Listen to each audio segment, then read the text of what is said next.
ओम श्री गणेशाय नमः। नमस्कार जी, बहुत बहुत स्वागत है आप सभी का।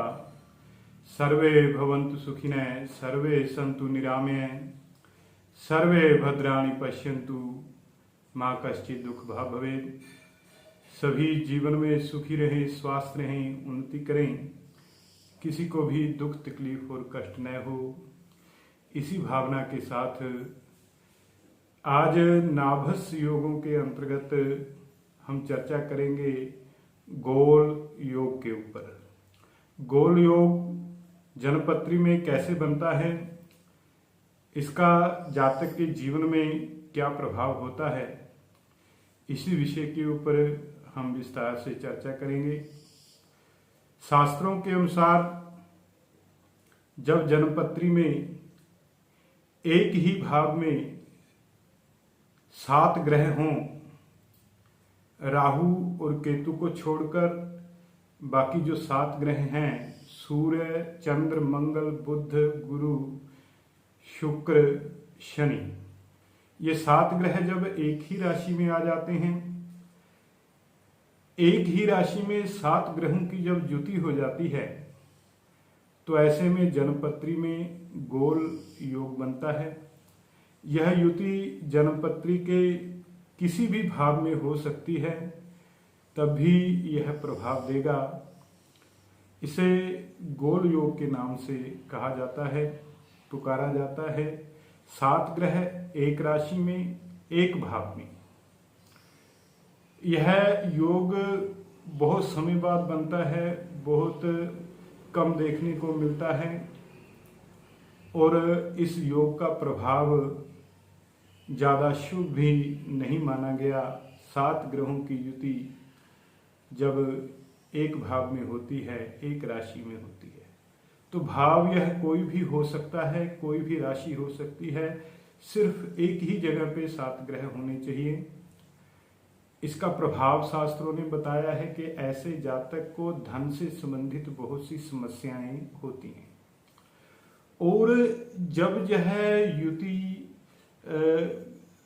जन्मपत्री में बनती है और जब यह युति बनती है, तो संसार के लिए भी कुछ ज़्यादा अच्छा इसका फल नहीं होता।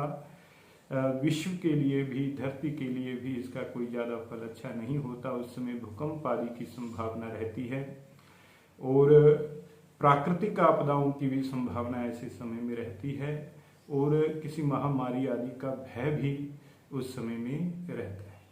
जातक के जीवन के ऊपर इसका कैसा प्रभाव पड़ता है, उसमें जातक दरिद्र होते हैं, धन की बहुत सी समस्याएं जातक को रहती हैं, कारोबार अच्छे से चल नहीं पाता, नौकरी की समस्या रहती है, व्यवसाय की समस्या रहती है, खर्चा अधिक होता है, आमदनी में कमी होती है। ऐसे जातक जो हैं बहुत आलसी हो सकते हैं, आज का काम कल पर छोड़ने वाले हो सकते हैं, कोई काम करने को मन नहीं करता, बहुत देर से उठने वाले ऐसे जातक हो सकते हैं, देर तक सोने वाले ऐसे जातक हो सकते हैं।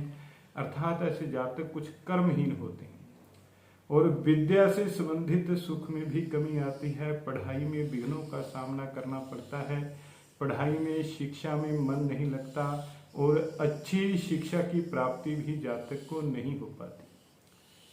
गोल योग में उत्पन्न जातक जो हैं शारीरिक रूप से ताकतवर होते हैं, शारीरिक रूप से बड़े बलवान होते हैं। समाज में ऐसे जातकों को मान सम्मान में कमी का सामना करना पड़ता है, अपमानित होना पड़ता है, और लोगों के सामने जातक को शर्मिंदा होना पड़ता है। कुछ ऐसी परिस्थितियां बन जाती हैं। ऐसे जातक कुछ मलिन अवस्था में रहने वाले होते हैं, जैसे कामकाज करने के कारण वस्त्र आदि भी मैले हो जाते हैं, बहुत से कष्टों का, दुखों का सामना करना पड़ता है, और ऐसे जातक जो हैं दीन अवस्था में होते हैं। तो गोल योग जो है वो शुभ नहीं है जातकों के लिए, और संसार के लिए भी शुभ नहीं होता जब यह योग बनता है। यदि आपकी जन्मपत्री में भी यह योग बन रहा है, तो अपने विचार, अपने अनुभव कमेंट में जरूर लिखें, और अपने जीवन को सफल बनाने के लिए भोलेनाथ की आराधना करें, भगवान शंकर की आराधना करें। ओम नमः शिवाय इस मंत्र का जप जरूर करते रहें, ताकि जो मंदा प्रभाव है वो दूर हो जाए और जीवन सुखी हो जाए। नमस्कार।